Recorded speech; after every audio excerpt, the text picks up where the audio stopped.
Please enjoy this feature presentation of the Crooked River Radio Network. This program is rated for all audiences.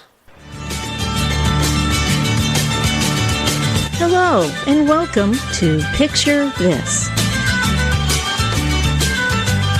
with Beth Bruce and Pat Morrow. Now, here's Beth and Pat. Hey, everyone. Welcome to the podcast. Our very first. What do you say, Pat? Wow. Okay, wow. Well, we happen to have two wonderful children's book authors and one also illustrates, too. I'm not talented enough to draw anything, so I could do a stick figure really well. Pat, what about you? I suppose I could. I used to be really good at those turkeys that you drew with your hand, you know? Sure. Oh, yes. I remember doing that. Back in, fourth or second grade? Hey, I can draw all sorts of tactical manuals, you know. In my past life, I was CIO for Fruit of the Loom. I'll go ahead and say it. And, we had to draw technical manuals. So, those were just a bunch of box and plugs that I was really good at. And I was actually really good at writing technical manuals. So, I want to welcome everybody to our new podcast here. This is Picture This. We are going to appear on Spreaker here pretty quickly. We're going to kind of do this semi-annually, I guess, aren't we, Beth? yes. We'll be doing the... every month or so, every couple of weeks, we'll be throwing up another adventure here. My name's Pat Morrow, by the way, and I'm a CEO, Chief Cook and Bottle Washer of Crooked River Radio Network, which is the sponsor of these podcasts. We are on Spreaker under the Crooked River Media, and things kind of evolving along. We opened up just about a year ago. It'll be a year, July 3rd. And so been around here for a little bit, but always new experiences. Well, yeah. So like this podcast we're doing right now, Picture This. It will be under Crooked River. You can go to the actual website, Crooked River Radio. Right, it will be on there. And you can find the podcast there, so you can send your friends that did not log on to see this on Facebook or whatever platform. They can come to the station website and pull it down from there. That's correct. Awesome. Well, shall we introduce our authors, or let them introduce themselves? I think we should introduce Kim and Marnia, and let's let each of them tell a little bit about themselves. And we have a whole battery of questions to ask these lovely ladies. So, Kim, why don't you tell us about yourself first? Sure. Hi, I'm Kim Ann. I'm a children's book author. I publish books for ages 3 to 8, all fiction. And I've been writing children's books for going on 2 years now. Before that, I was in corporate America as well, Beth. So I draw mean tic-tac-toe squares. Yeah. Awesome. I write. I do not illustrate, but luckily I have Nejla is my illustrator. She's amazing. That's great. All right, guess whose turn it is next? Hello, my name is Marina Wilson. I'm a writer and illustrator, and I started to write a long time ago when I still was living in Ukraine. And in English, I started to write after my little baby girl was born. So I chose the genre of fairy tales and fables, and I usually write them in a rhyming form. That's great. I struggle with I've tried to do rhyming, but I'm just not good at it. That must be all my technical training. I don't know. How about you, Pat? I can rap a little bit. You can rap. Okay, good deal. Okay, so give me a piece of tape and a piece of paper, and I'll rap anything. Oh, you're funny. Ha. So, what brought you to America? So I moved to America 5 years ago when I met my wonderful husband, and we live happily ever after since that. So you do have your own fairy tale. That's awesome. Yes, So I when- have my own fairy tale. When you're writing stories, do you pull from past experiences, or do stories just pop in your head? So I come from the world of Russian fairy tales, and they differ from American a lot. So one of my books is actually based on the Russian folklore, and I wrote quite a lot of them, and I put every month one of them on my YouTube channel. But in the form of printed books, I just have 2 books. Ah, a YouTube channel. That is a good way to get stories out there too. Using you, do you read them yourself on YouTube? Yes, I narrate them myself, and I think that one of them was narrated by my husband. And also, I have a wonderful team of musicians and an editor. So I think we have already made like a musical clip of a very talented, my friend, local musician, Jill. So I think that it's more about the local entertainment at this point. Mm-hmm. I love festivals and children events and children theaters. So it's all just started to bring new events to my wonderful community. So and books just became like a side effect, because in Russian culture, for every New Year's and Christmases, we dress children in different outfits, and they learn this little lines, and they kind of play out a fairy tale every Christmas, and like the birthday parties are kind of magical too. So I just wanted to really create that magical world that I had in my childhood, to bring it to my baby's childhood. Well, it's true. Magic surely touches the hearts of kids. Well, and I guess adult kids too, but in particular, I feel strongly that music just opens their heart, and they're really receptive at that point. You know, it fascinates me as far as the music and stuff like that. The music is such a large part of our life. What would a child's book be without the music? What would your normal movie be without music? What would it be like to go to church or temple or whatever your particular belief is, and not be able to sing? You know, music is such a huge part of our life here on this planet. Very much so, and you know, I'm a huge proponent of a book promo, and the book promo must have music in it, and it's just part of me, so maybe that's why I feel so strongly about it. I don't know, what do you think, Kim? I loved your little cartoon about the pug-tooth fairy. Mm-hmm. It just looks so magical. Yeah, thanks. That pug-tooth fairy, I love Giles. That's my dog there. You know, everybody loves it, and that, I will say, that happened totally and completely by accident. We're in Nashville, and a lot of these folks are Grammy Award-winning song artists, and the man who laid down the voice of Giles, he's like 27 Dove Awards and 17 Grammys.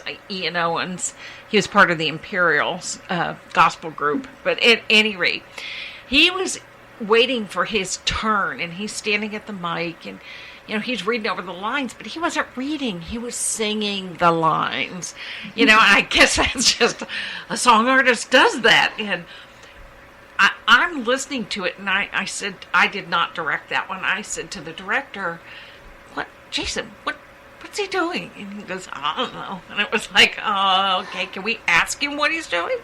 And so I leaned into the microphone and said, Ian, what are you doing? And he goes, oh, nothing, I'm going over the lines. And I was like, when he said that, the light bulb for me came on, and I said, okay, so you know you were singing those lines, right? And he goes, oh, I was? I was like, oh my gosh, Yes. And so we made him sing all of the lines, and it was like a pure coincidence. But everyone loves Giles, for sure. They all love Giles. And so every request I get is, can Giles sign my book? And it's like, as soon as I could catch up with his, group somewhere, I might get him to sign a whole bunch of books, and then we'd be good. But, but that's usually what I get. Not can you sign the book, but can Ian sign the book? So it is kind of funny. So Kim, what about you? So I write in rhyme, but I also write some of my books. My Ruby the Rainbow Witch book series is written in alliterations, in fun adjectives. I've noticed myself that if the kids kind of know what's coming next, they get excited to repeat it with you as you're reading the story to them, right? Right. So I use a lot of alliterations like swirly whirly wand and a whirl and a twirl, and you can picture that the kids are excited to say those parts too. Mm-hmm. I definitely think rhythm, yes, and music. My book promos have music in them too, but that's what kids are attracted to. My own son, I have a special needs teenage son. He loves music. He loves rhyme. And so, that I've taken that and I put that into my books as well. Let me ask this question. So, in growing up, was there a special book for you that you sometimes think back to as you're writing? What was your go-to book growing up? I have great memories of going to the library with my mom when I was a kid. I have an older sister.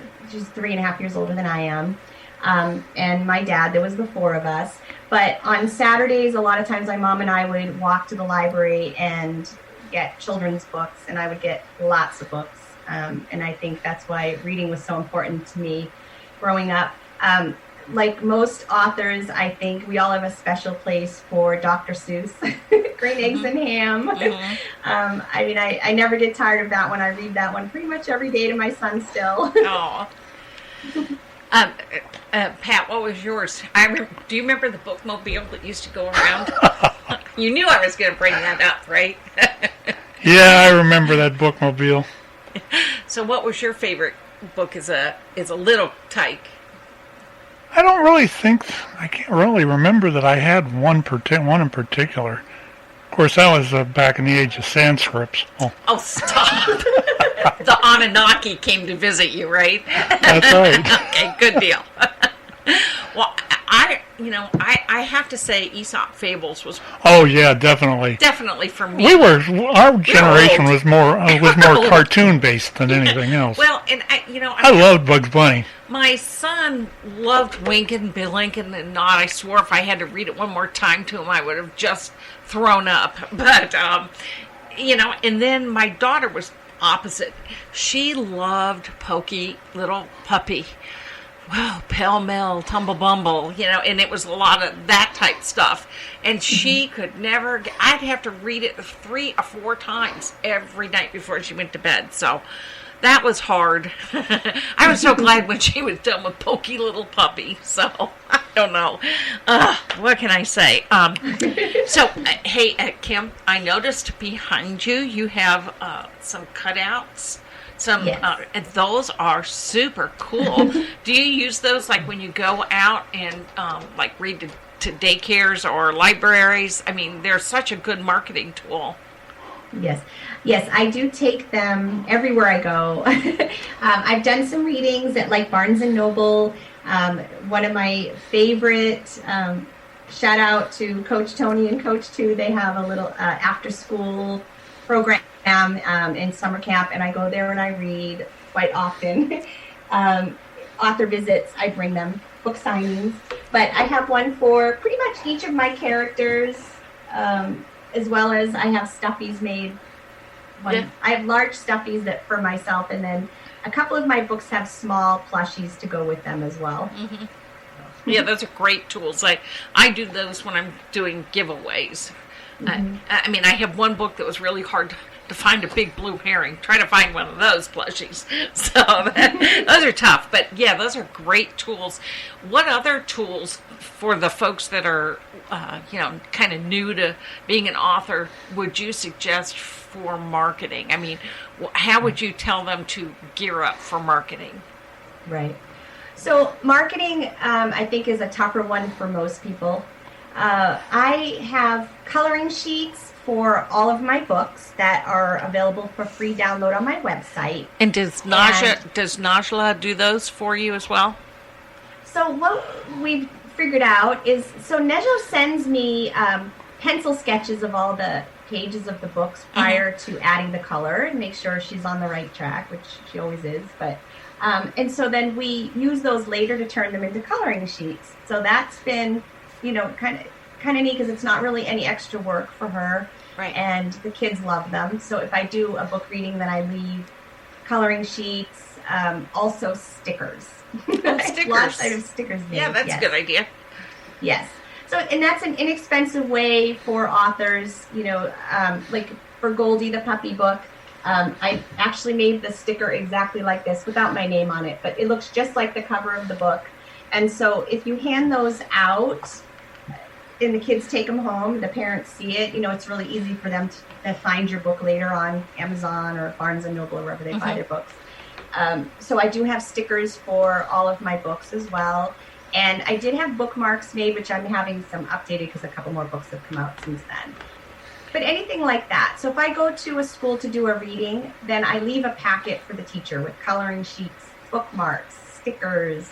So when the children take them home to their parents, your name is up, they're seeing your name a few times. They're going to maybe hang the picture up on the refrigerator or something like that. So what else do you suggest? I mean, a lot of folks are intimidated dialing for dollars, I call it. And, that's a hard pill for a lot of people. They're just, they just don't know where to begin. So, I mean, as you're, doing, I make lists out of who I'm calling for the week. And so I go by a call list and make it out and find the phone numbers ahead of time so it makes it easier. And I just call all day each of those businesses or, any type of revenue stream that would be possible. I sit and try to think outside the box.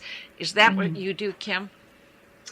I don't do too much on the phone. And you and I have been involved in this in the past, but I do tend to do like book giveaways. Yes.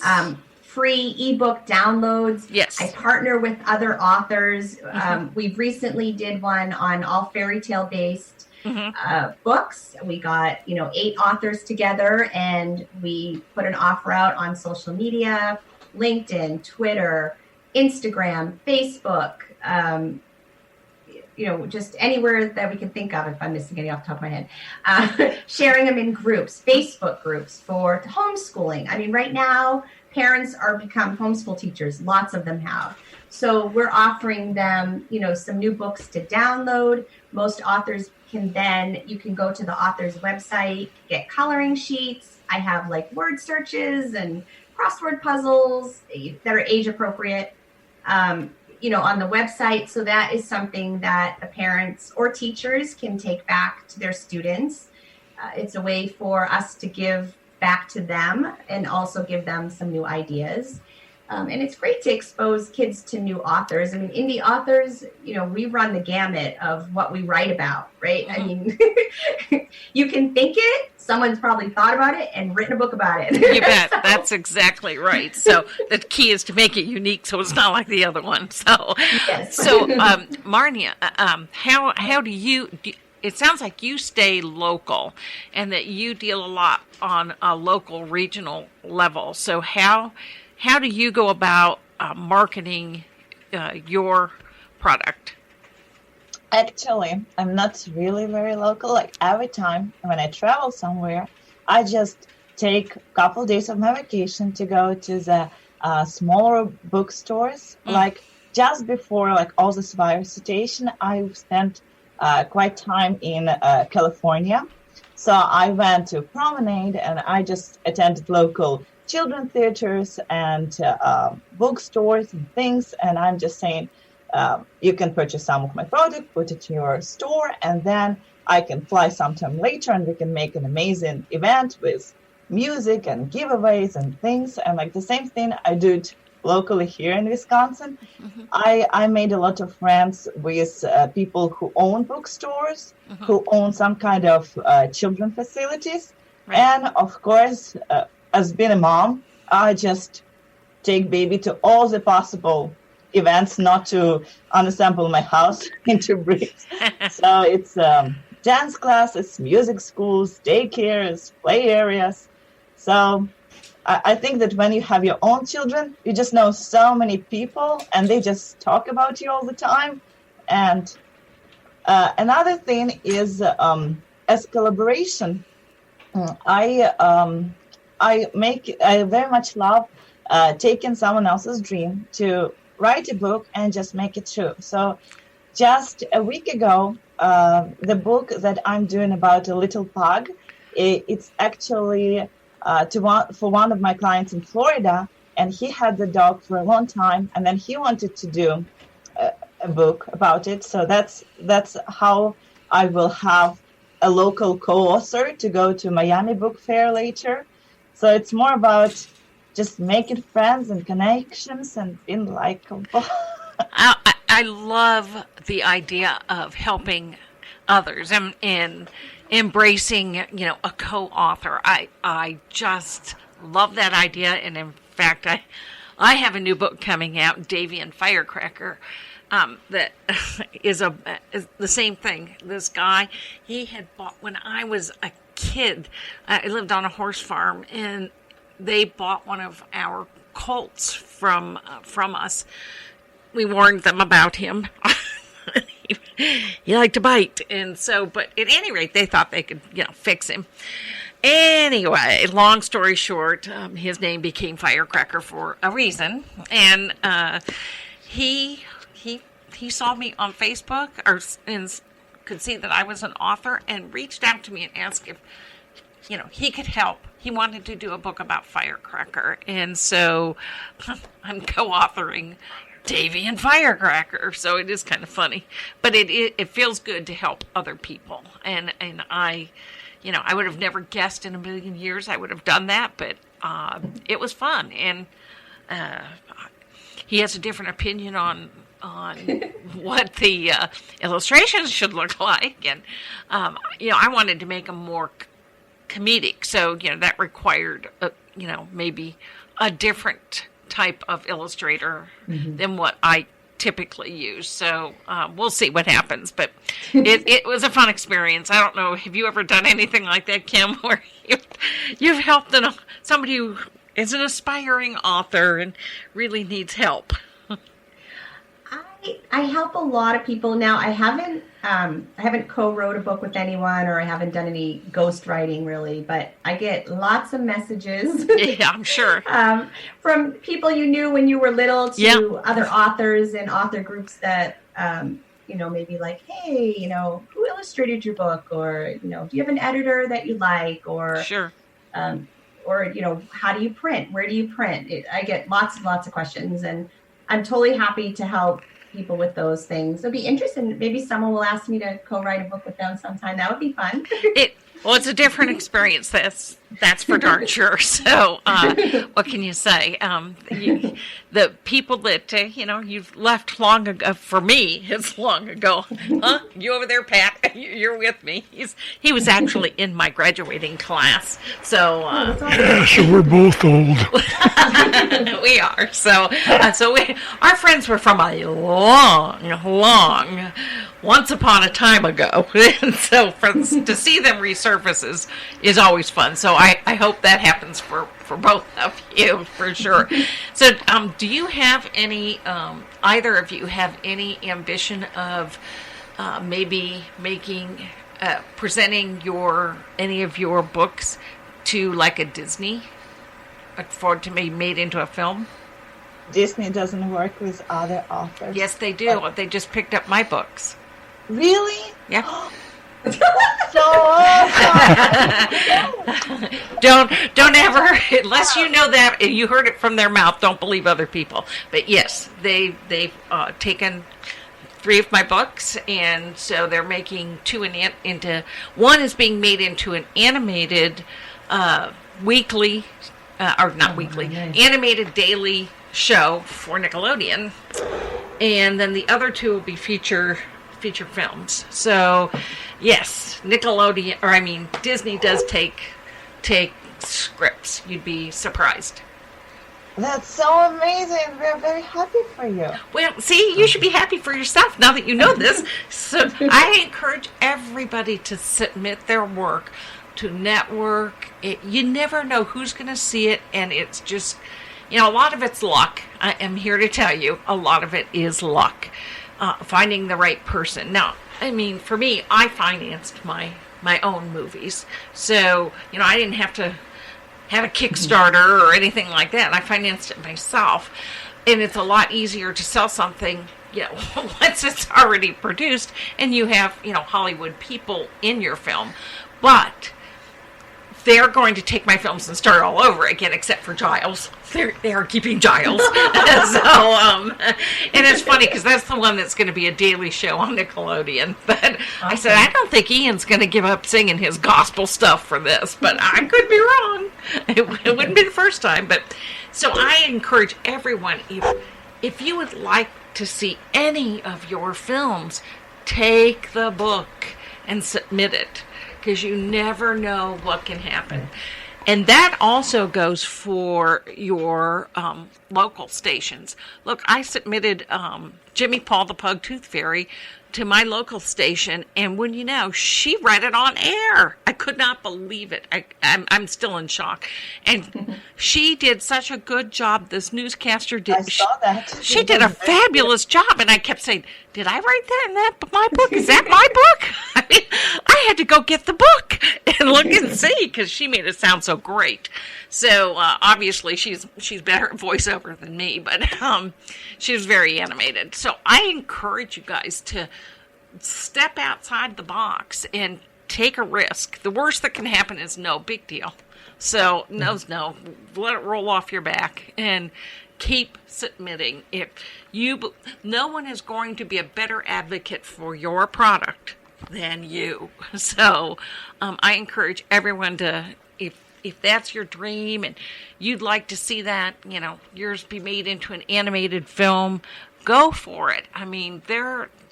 Everybody's always looking for scripts. Hey, and just since you guys can write, both of you, there's a software program called Script Buddy. And it would take your book and allow you to turn it into an actual film script. Oh.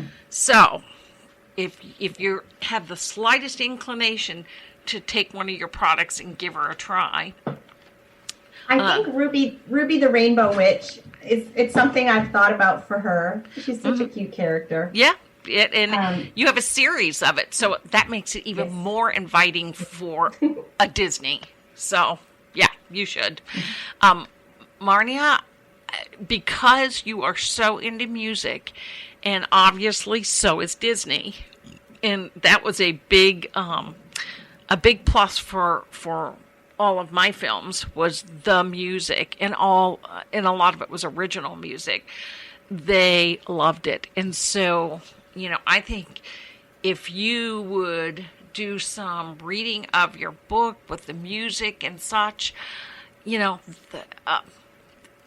a video sending along with your book on a thumb drive is always a plus, especially with music. So I think you guys, like I said, all they can say is no. And then you just move on to the next person. Only I don't wait for the next person. I'm already sending out 20 or 30 of them. So have you guys, and there are new type of film festivals coming out that you can enter, and that's podcasts.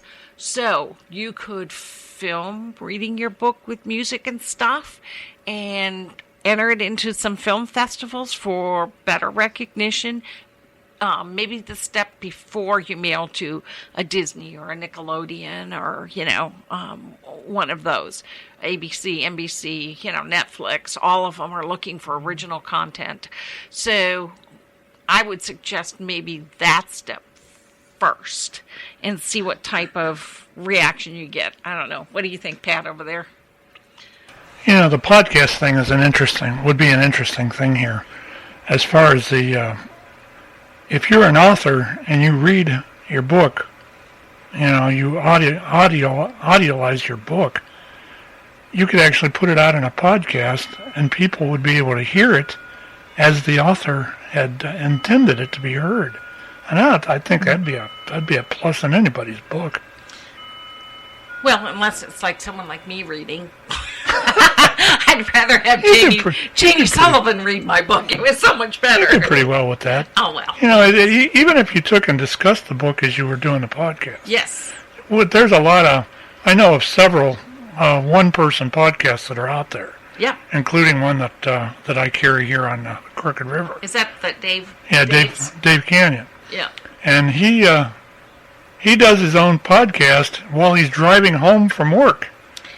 And it's just him, and he's one of the most interesting podcasts you'd ever want to listen to. Well, there's now an Emmy for podcasts. You'd be surprised at how many different, I want to call them bazaars, but they're, big meetings. Like there's a podcast thing that was supposed to happen in Dallas this year, which was supposed to be at the end of May. It got canceled, of course, because of the situation going on. But there was been stuff in Florida. There's a podcast meet and greet in Florida that's huge.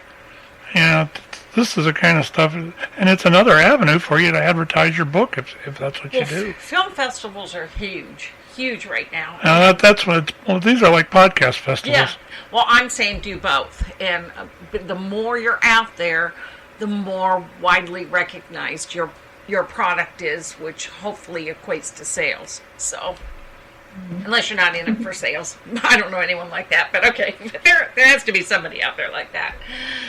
Anyway, okay, so I know I was going to ask Marnia, on your music, do you write your own music to go with what you're doing? That's what I was telling for your you. book?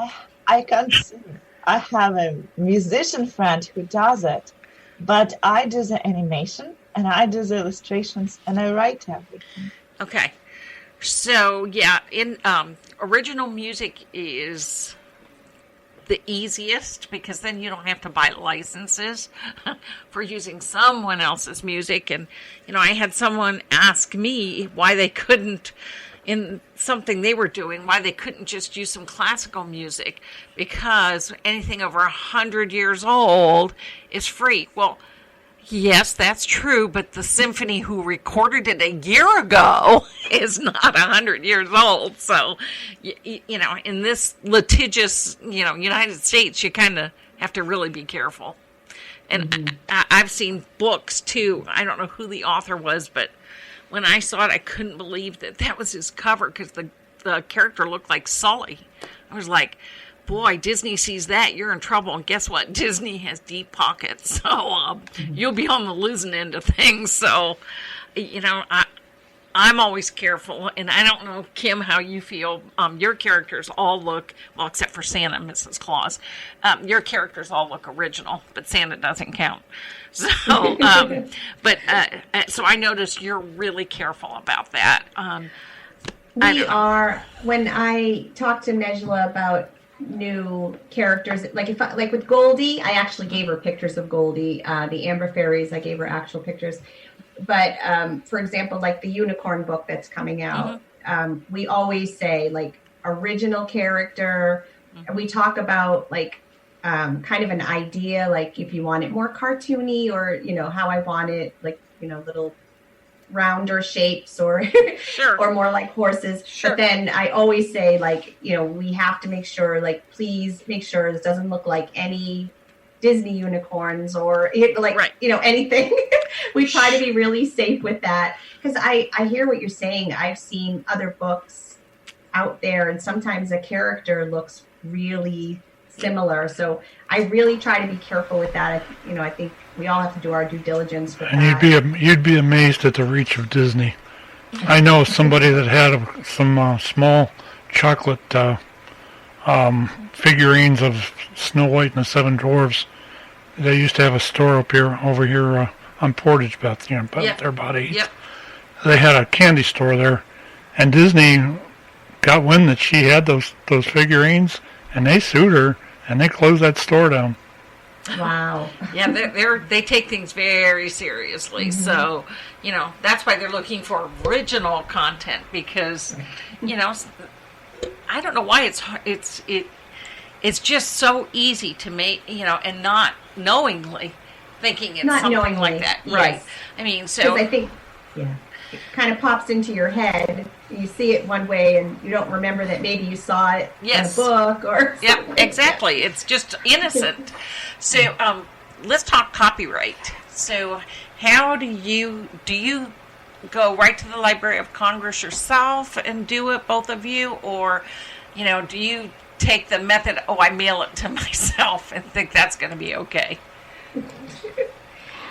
All my books I've registered with the Library of Congress, and it's kind of neat, because as the final step of that, you actually mail a copy of your Yes. book, and it goes into the Library of Congress. So Yes. for me, that was the first time I did that. I was like, oh my gosh, I'm in the Library of Congress. Yes. Yes. But I do, as soon as I'm happy with my manuscript, I go on and I apply. Yes.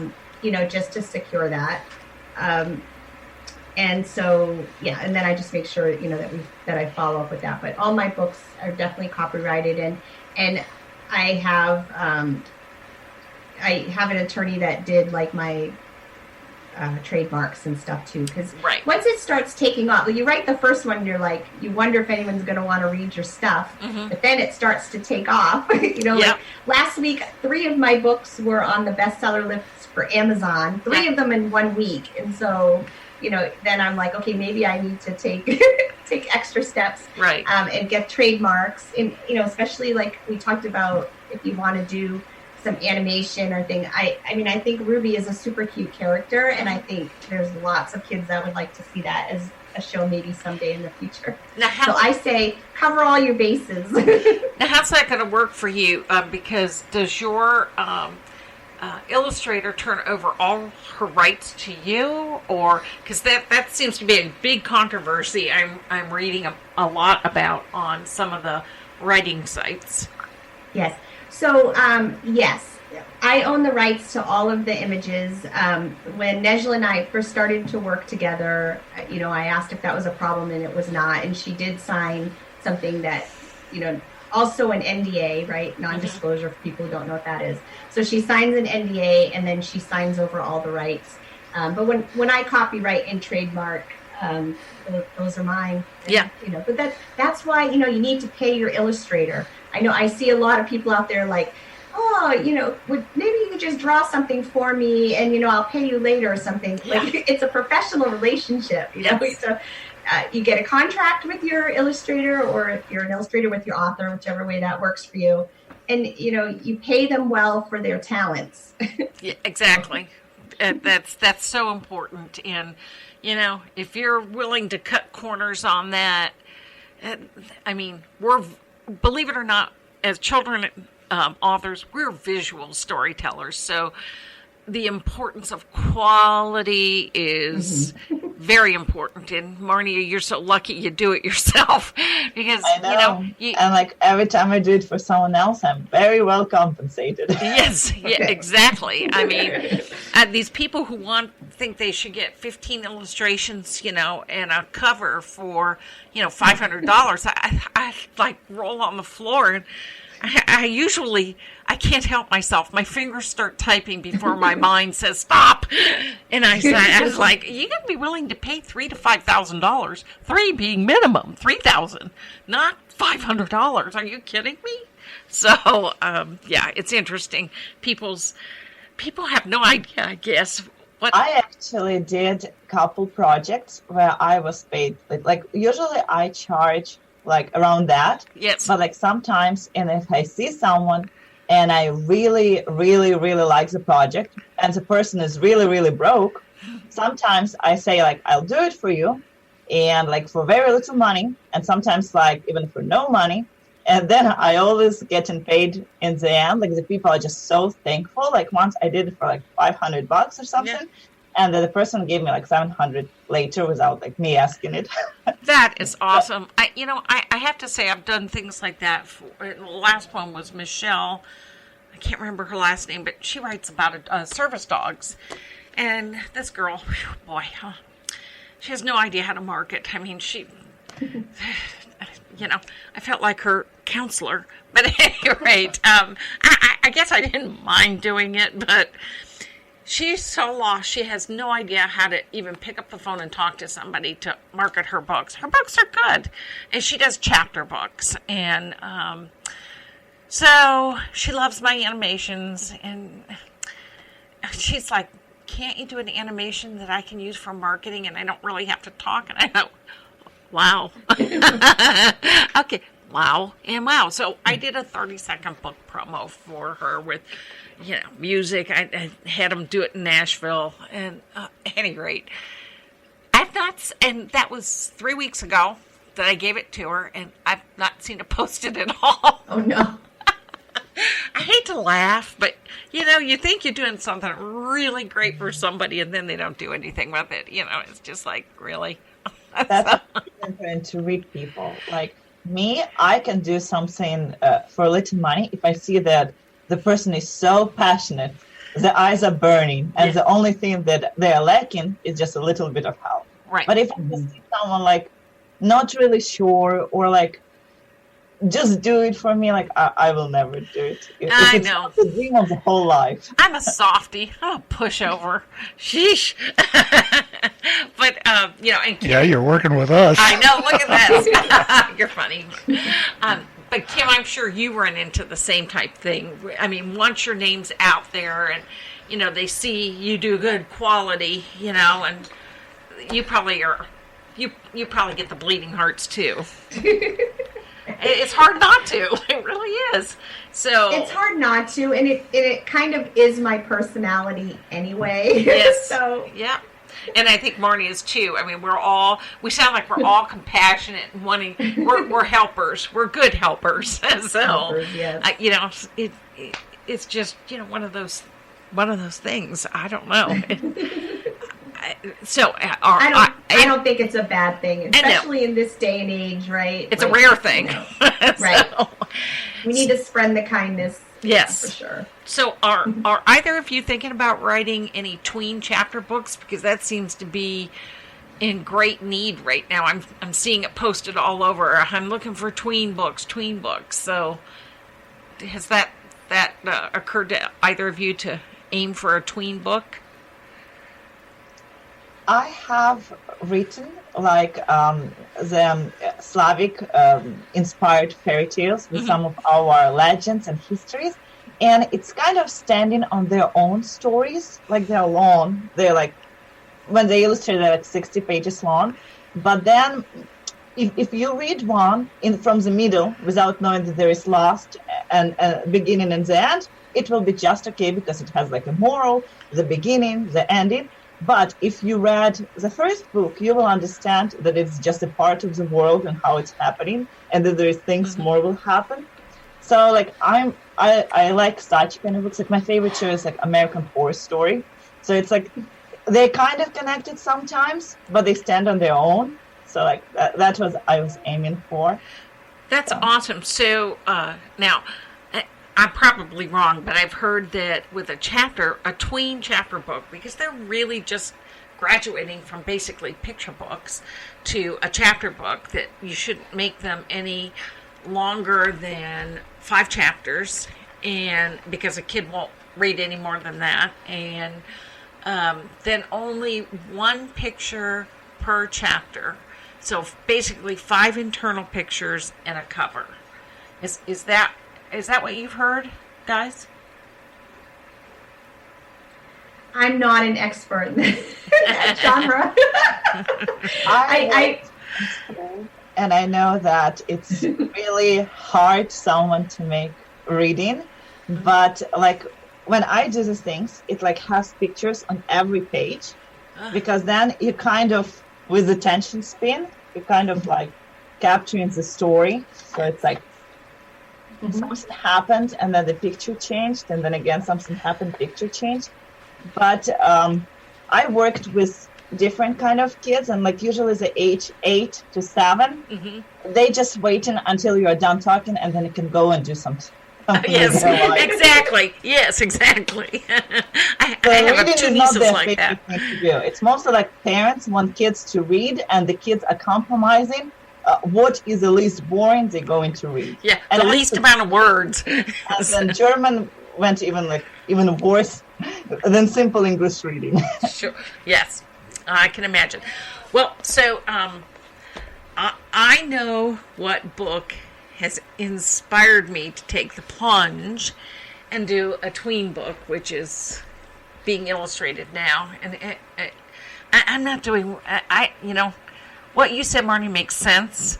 But I guess I went the cheap way and only doing a picture per chapter. But my favorite book that I have read this spring is by author Autumn Williams. And the name of the book is Enoch, which I happen to love this cover, by the way. So, can you guys see the cover? Mm-hmm. And yes, it's about Bigfoot. It's a Bigfoot story. So I wrote a story about Bigfoot and the Pukwudgies. They're a warring tribe.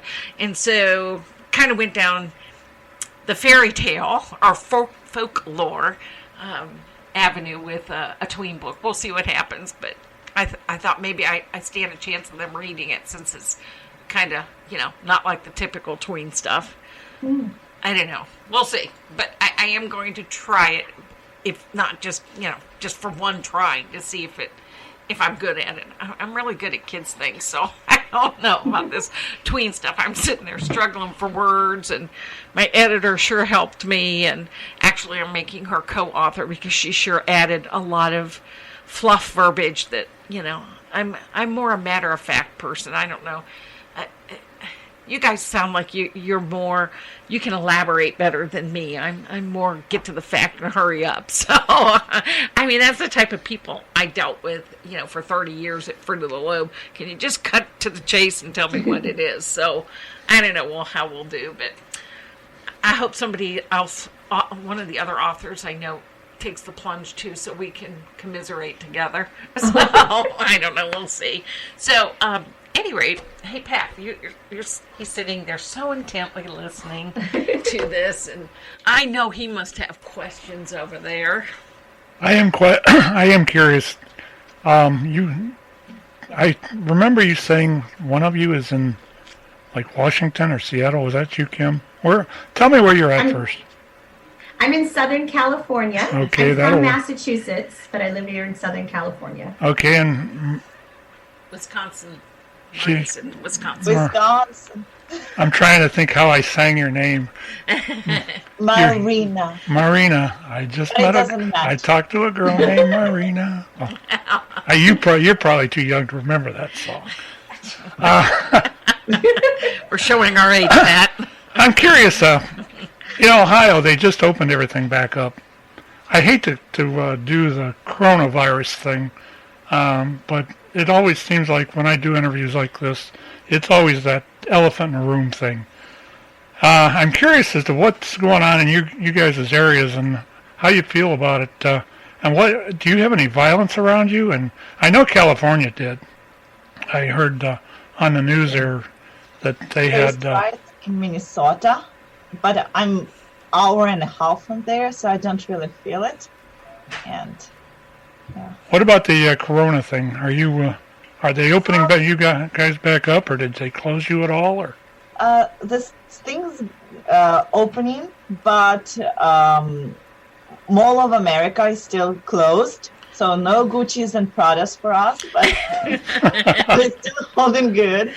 And I'm actually lucked out. Like coronavirus is my favorite thing to do. Not politically correct to say, because my grandparents, they had the flight home on in the end of April, and their plane to Ukraine got canceled, and then they stay until the end of August.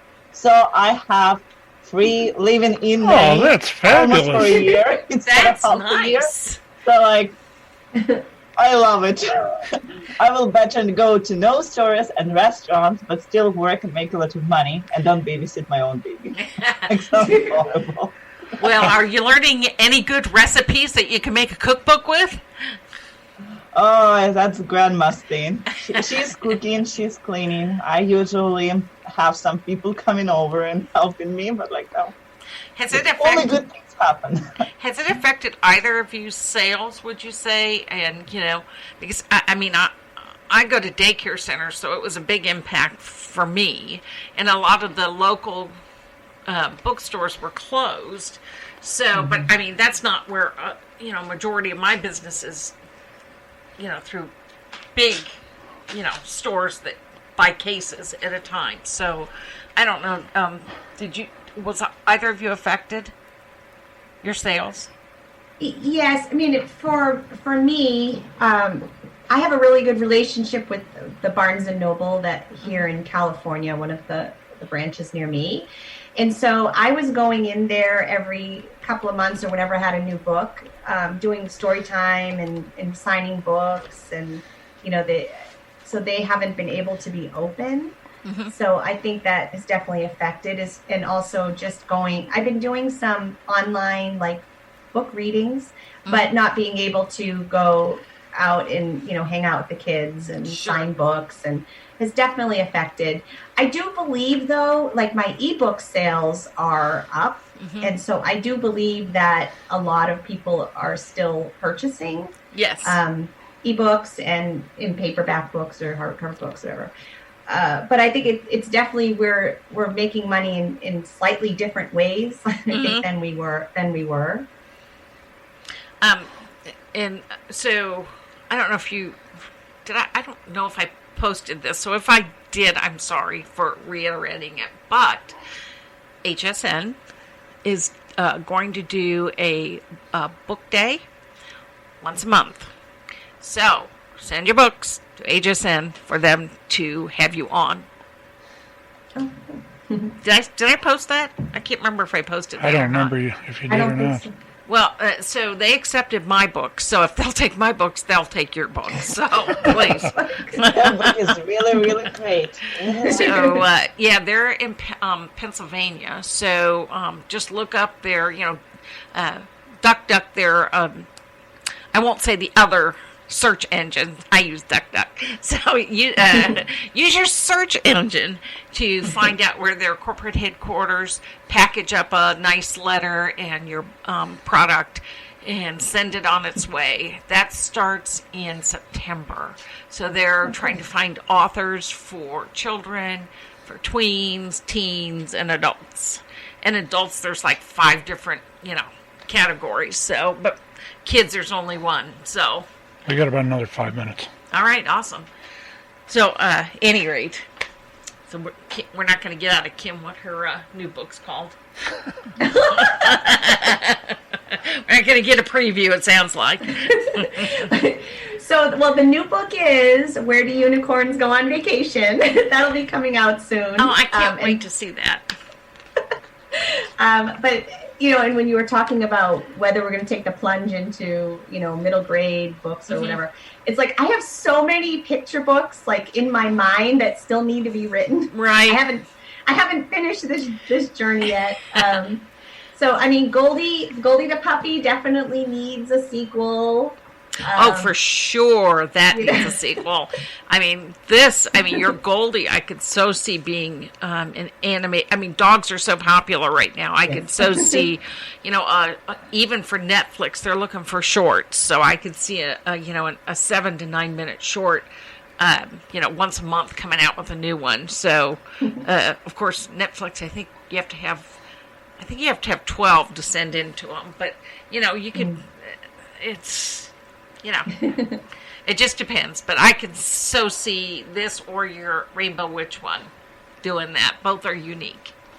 Thank you. And I have lots of ideas, so Yeah. I'm excited.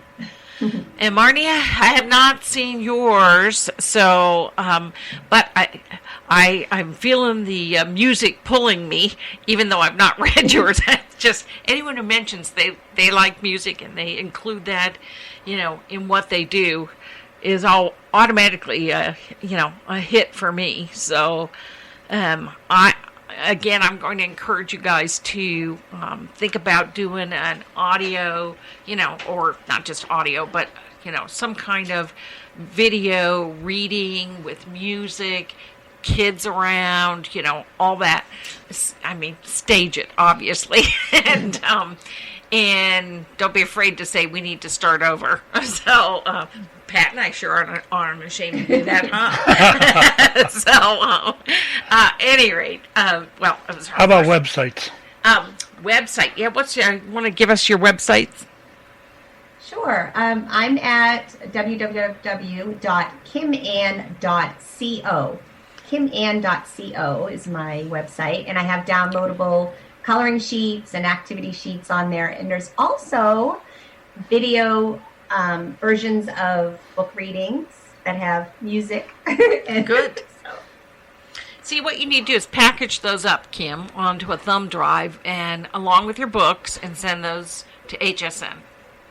Okay. And a nice letter. I mean, it has to be a catchy letter. So, I mean, I paid a real marketing person, not me, to do mine. Yeah. And Mariana?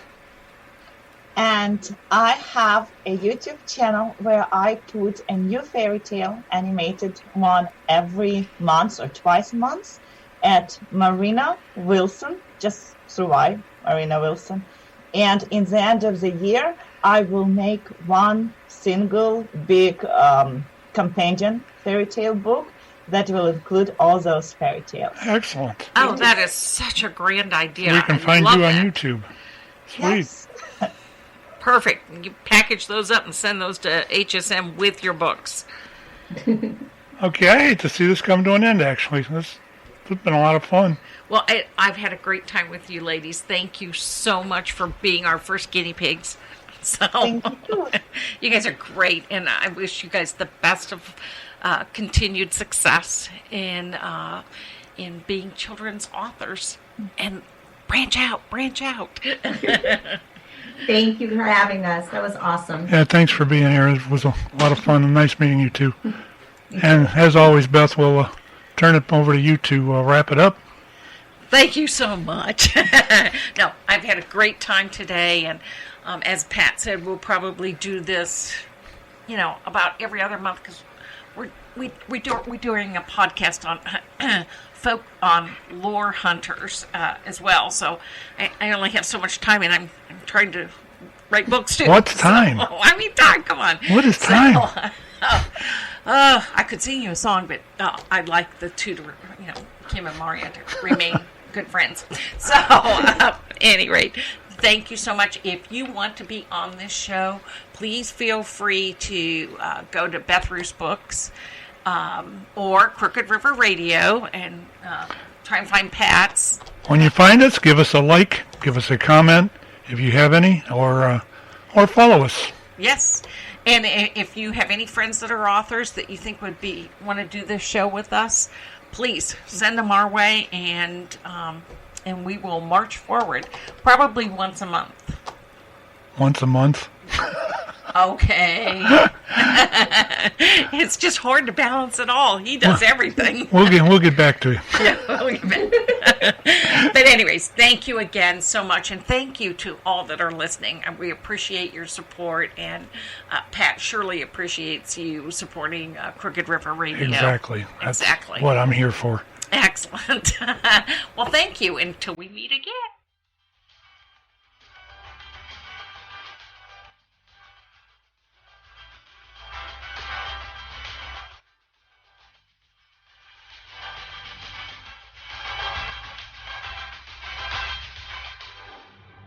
This has been a Crooked River Media production.